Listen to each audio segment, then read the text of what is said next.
Привет, друзья! Сегодня мы отправимся в захватывающее путешествие по самым загадочным артефактам и явлениям, которые ставят под сомнение все, что мы знаем о древних цивилизациях, динозаврах, инопланетных технологиях и даже о нашем собственном прошлом. Это не просто набор случайных историй. Это попытка заглянуть за завесу времени, соединить точки и, возможно, найти ответы на вопросы, которые официальная наука пока оставляет без внимания. Готовы? Тогда давайте начнем. Сначала поговорим о камнях Ики, или, как их еще называют, экостоунах. Это коллекция из тысяч андезитовых камней, найденных в Перу в 60-х годах прошлого века. На них вырезаны сцены, которые заставляют задуматься. Люди охотятся на динозавров, используют телескопы, проводят сложные операции с помощью инструментов, напоминающих современные медицинские приборы. Один из самых известных исследователей этих камней, доктор Хавьер Кабрера, утверждал, что они доказывают сосуществование людей и динозавров миллионы лет назад. Представьте себе, человек верхом на трицератопсе или с копьем против тираннозавра. Это как кадр из фантастического фильма. Но вот вопрос, правда ли это? Скептики говорят, что камни – подделка, созданная местными жителями для продажи туристам. Однако есть нюанс. Некоторые изображения настолько детализированы, что требуют глубоких знаний анатомии динозавров, которых в 60-х годах у простых фермеров просто не могло быть. Да и сам андезит – очень твердый материал, его сложно обрабатывать без современных инструментов. Так кто же их сделал? Древняя цивилизация, знавшая больше, чем мы думаем, или ловкие мастера 20 века? Это как пазл, где не хватает половины кусочков, но то, что мы видим, уже интригует. Теперь перенесемся в Древний Египет, к так называемому диску Сабу. Этот артефакт нашли в 1936 году в гробнице принца Сабу, жившего около 3100 года до нашей эры. На первый взгляд, это просто трехлопастной каменный диск диаметром около 60 сантиметров. Но его форма вызывает вопросы. Он напоминает не посуду или ритуальный предмет, а скорее деталь механизма, например, часть насоса или турбины. Инженеры, изучавшие копии диска, говорят, что его конструкция слишком сложна для примитивных технологий того времени. Некоторые даже предполагают, что это могла быть шестеренка какого-то древнего устройства. Официальная наука считает диск просто декоративным элементом, но тогда почему он так отличается от других находок той эпохи? Может, египтяне владели технологиями, о которых мы не подозреваем? Или это еще одно звено в цепочке загадок, намекающих на вмешательство кого-то извне? А вот металлический фрагмент из Розуэлла – это уже классика конспирологии.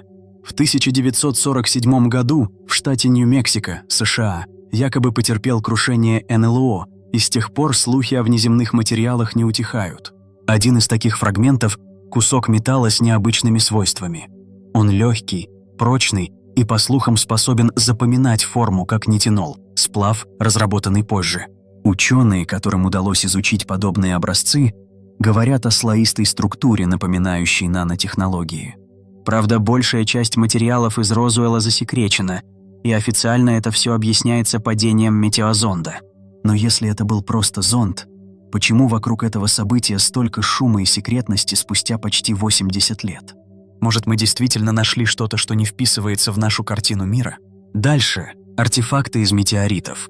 Это уже не теория, а факт. Древние люди использовали железо из упавших с неба камней. Например, в Египте нашли кинжал Тутанхамона с клинком из метеоритного железа, а в Гренландии эскимосы делали гарпуны из того же материала. Но вот что интересно. Обработка такого железа требует высоких температур и навыков, которые, как считается, появились гораздо позже.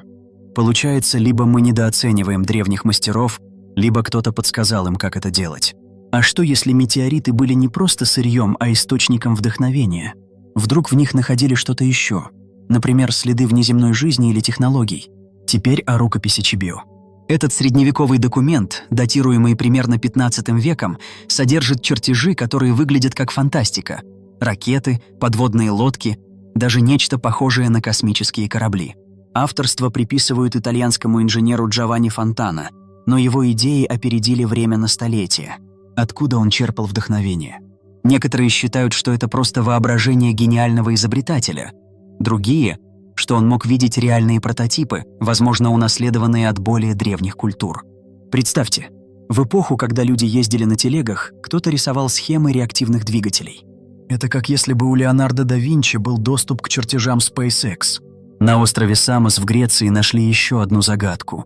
Бронзовые фигурки, похожие на миниатюрные летательные аппараты. И Евполинов акведук.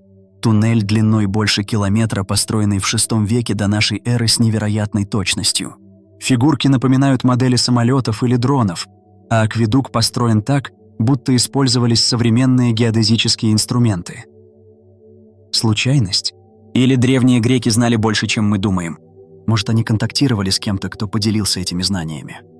А вот глиняные фигурки из Кувейта, которым 7000 лет, это вообще отдельная история. Они изображают гуманоидов с вытянутыми головами, большими глазами и тонкими телами. Похоже на инопланетян, не правда ли?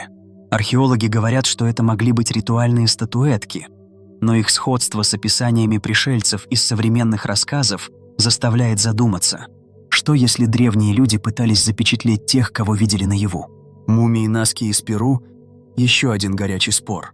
Эти тела с удлиненными черепами, трехпалыми конечностями и странной ДНК были найдены в 2017 году. Некоторые ученые считают их подделкой или мумиями с генетическими аномалиями, но анализы показывают необычные особенности. Например, отсутствие следов швов на костях, что исключает искусственное удлинение черепа. Активисты вроде журналиста Хайме Маусана настаивают. Это доказательство внеземной жизни. Даже если это не инопланетяне, кто или что они такие? Неизвестный вид гоминидов? Или эксперименты древних цивилизаций? Гонка вооружений НЛО. Тема, которая волнует конспирологов по всему миру. Бывшие военные, такие как Луис Элизондо, утверждают, что правительства десятилетиями изучают обломки НЛО и пытаются воспроизвести их технологии. Якобы из этих исследований выросли лазеры, оптоволокно и даже стелс-технологии. Но если это правда, почему мы до сих пор не летаем на антигравитационных кораблях? Может, технологии слишком сложны, или их сознательно скрывают, чтобы не нарушить мировой порядок? Теперь немного о других загадках. Затерянные города в Сахаре, обнаруженные с помощью спутников, намекают на цивилизации, исчезнувшие из-за изменения климата. Мумифицированные крокодилы в Египте – не просто жертвы ритуалов, а, возможно, ключ к пониманию древней экологии. Библейские артефакты, такие как Ковчег Завета, до сих пор не найдены, но их поиски вдохновляют миллионы. Древние гоминиды, вроде парантропов, могли сосуществовать с людьми дольше, чем мы думаем. Культ Митры с его подземными храмами скрывает тайны, связывающие Рим с Востоком. Исчезновение Анасази в Северной Америке – это как детектив без развязки. Куда делись тысячи людей?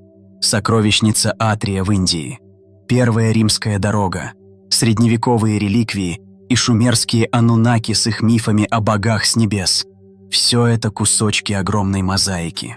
Так что же все это значит?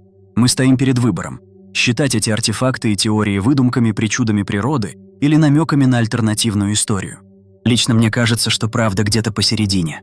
Возможно, древние цивилизации были умнее, чем мы думаем, и контакты с чем-то или кем-то внеземным не такая уж фантастика. А может, мы просто любим находить загадки там, где их нет. Но одно точно – эти вопросы заставляют нас смотреть на мир шире, сомневаться и искать. Если вам интересно копаться в таких тайнах, подписывайтесь на канал. Впереди нас ждет еще больше историй, которые перевернут ваше представление о прошлом. Делитесь своими мыслями в комментариях. Что вы думаете об этих артефактах? Встретимся в следующем видео.